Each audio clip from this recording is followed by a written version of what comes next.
Hello friends, no time for chit chat. Let's get started.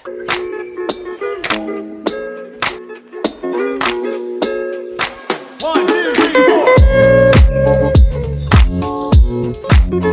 I am going to share with you my top pet peeves about women's sessions. I'm a very positive person. I believe in the power of optimism and looking on the bright side. What I'm gonna share with you might sound a little negative, but I think it's really important to talk about. Let me tell you a story about a notable women's session I was a part of. I was speaking at a conference. I wasn't the main speaker. A man was the main speaker and the MC, and I was just there for the women's session. Now this was a talk for high school girls, and let's be real, I look like a high school girl. I do. So I snuck in the back of the room and I sat down next to a bunch of high schoolers. Then the MC, he gets on the stage, he grabs the microphone and he announces to the group what we're doing next. And he says, okay guys, we're gonna split up into men's and women's sessions. So the men, they're gonna go to this other room and the men are gonna learn how to be strong and brave. And the women are gonna have a female speaker and the women are gonna learn how to be beautiful daughters of God. As I'm sitting in the back of the room with a bunch of high school girls, I hear one high school girl next to me turn to her friend and say, why can't I learn how to be strong and brave? This is why it's important to talk about how we do women's sessions, because there's this crazy, ludicrous idea that's floating around in the minds of a lot of people and a lot of people who plan these events that strength and bravery is only for men. That's crap. That's nonsense. I have a lot of strong feelings about women's session. A lot of them are negative, and I'm gonna share with you some of my negative experiences with women's sessions, but I also really want to establish that I have a lot of positive feelings for women's sessions.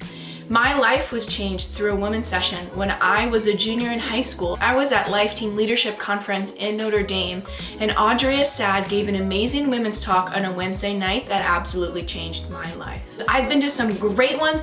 I think I've given some great ones. Women's sessions have incredible power to lead people to Jesus. But women's sessions done poorly have also incredible power to lead people away from Jesus, to lead women away from their true feminine identity, and to make women feel isolated and alone, which, by the way, is exactly what the devil wants to do. So, women's sessions are important, but women's sessions can't fall into these mistakes. So here are my top pet peeves about women's sessions. They're really in no particular order either. Number one, women's sessions are only about Proverbs 31, which is a great piece of scripture, but maybe we could talk about something else as well. Number two, women's sessions are only based on Bible verses that include women. It has to be about the woman at the well or the woman caught in adultery. Okay, can we have a women's session maybe about the disciples on the road to Emmaus? Or maybe the calling of the apostles? Or Jesus walking on water?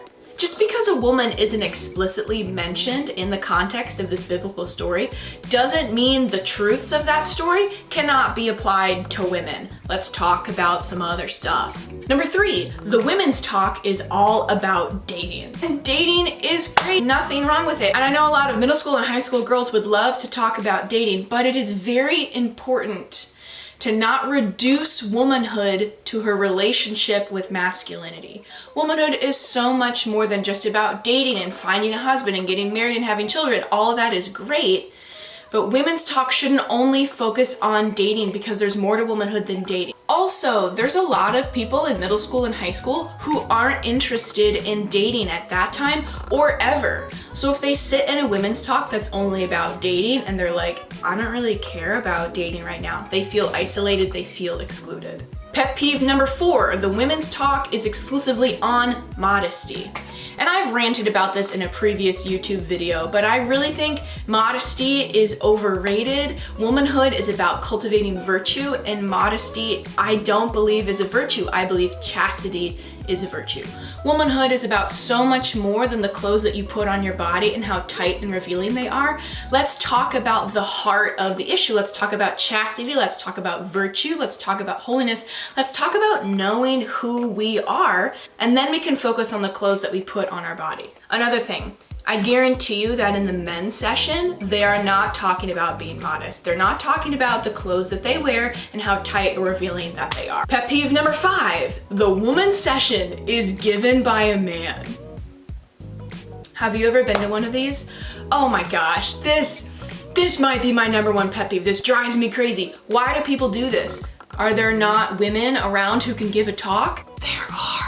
I've sat in a lot of these women's talk given by men, and these men mean well, but almost every time these talks become 2 things. Number 1, they become an apology tour to women, apologizing to women on behalf of all the men who have hurt them. Number 2, it becomes a lecture on how women are responsible for leading the boys in the other room to Christ. If you haven't been wounded by a man, that just becomes really uncomfortable. And number 2, the men who hurt us should apologize to us, not this random guy speaker. And then the talk becomes a lecture on how women have a responsibility for taking care of guys. Listen, God calls us to love one another, and love is willing the good of the other. So necessarily as Christians, as human beings, we're called to help each other and to lead people to Christ. Do middle school and high school girls need to hear that they are responsible for the holiness of the boy across the way whom they have a crush on? No.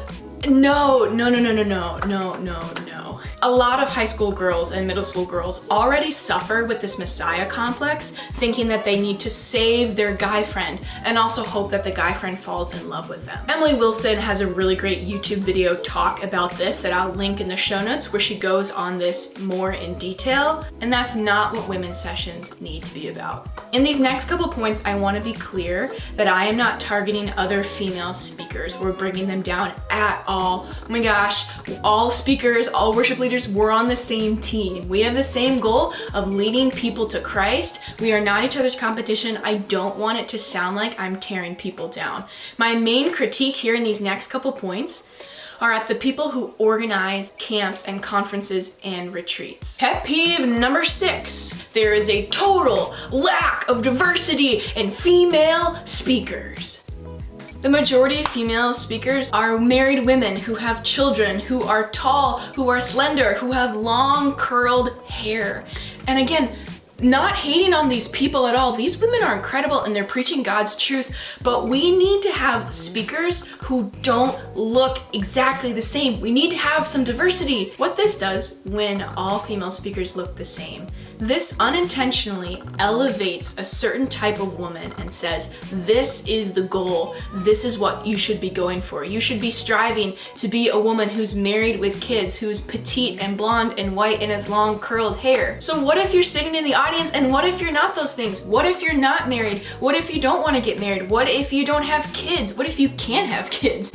What if you're not interested in finding your husband at this moment in time? What if you're a person of color? What if you're a person of size? What if you have a short haircut? What if you have tattoos? All these other things.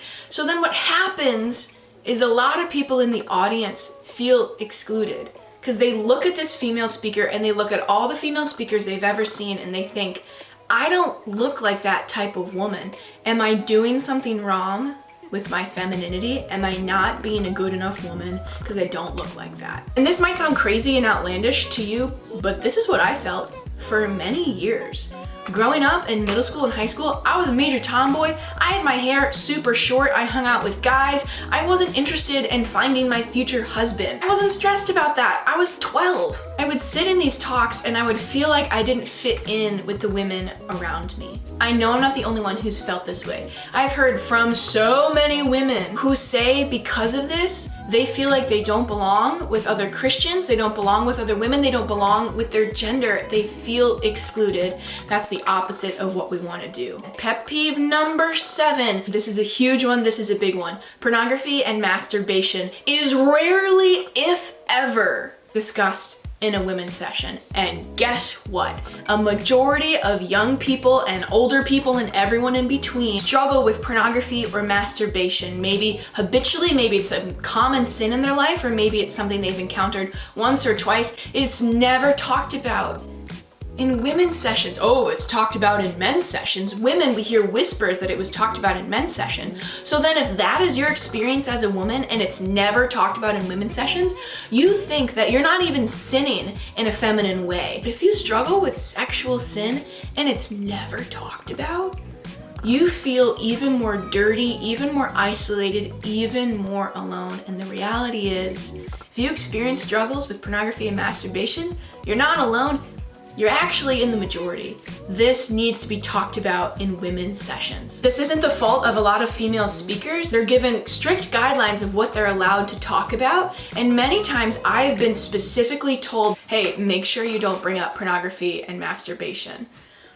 And as a speaker, you want to do what you're told so you get invited back again. So I'm not ragging on speakers. My main frustration is with people who write the programming and don't allow the true struggles of women to be brought to light. Pet peeve number 8, and going off of this, same-sex attraction and homosexuality is almost never mentioned in women's sessions. The majority of women have experienced same-sex attraction or have good friends of theirs identify as LGBTQ. This stuff needs to be talked about. I was at a women's session one time and I was with a bunch of friends and people that I knew, and it was a really intimate setting. There was a great female speaker and she was speaking to us comfortably. We were all sitting on a couch in a crowded living room, and towards the end of her talk, she says, you know, I was told that I should talk about homosexuality and same-sex attraction. And then she leans forward. She's like, but girls, honestly, I have no idea what that's like. I have never experienced that. I have always loved men. I love my husband, so I'm really sorry if that's your struggle. I don't really know what to say to you. And then she moved on. I almost flipped a table because I knew by name at least 3 friends in that room who have experienced at one time another same-sex attraction or identified as LGBTQ. So when that speaker said that, they were made to feel incomprehensible, that there's no way that their experience or their struggle could ever be understood, and it's kind of helpless, so like, good luck. If female speakers don't know what homosexuality or same-sex attraction is like, do your research. Find some people who do experience same-sex attraction and are trying to live a Catholic life. Maybe recruit a friend, recruit another speaker, or at least get their experience. So basically what I'm saying is women's sessions, they need to be authentic. They need to be bold, they need to be daring, they need to break out of the mold, they need to step away from harmful stereotypes, and they need to preach on the truth that women need to hear. Let's start giving new and exciting women's sessions. Let's turn to the lives of the saints. Let's look at the writings of Pope St. John Paul II, which talks about women so well. If you've ever read the Psalms, you know the Psalms say over and over again, sing a new song to the Lord. And that's what I want women's sessions to be. I want them to be a triumphant chorus. I need them to be a new song singing praises to God and reaching women who feel excluded. Women need to know that they're not alone in their sins and their struggles and their experiences and their temptation. They belong to Christ, they belong in the church, and they belong with other women. When done correctly, women's sessions can change the world. Let's change the world. In the name of the Father, and the Son, and the Holy Spirit, amen. God bless. 1, 2, 3, 4.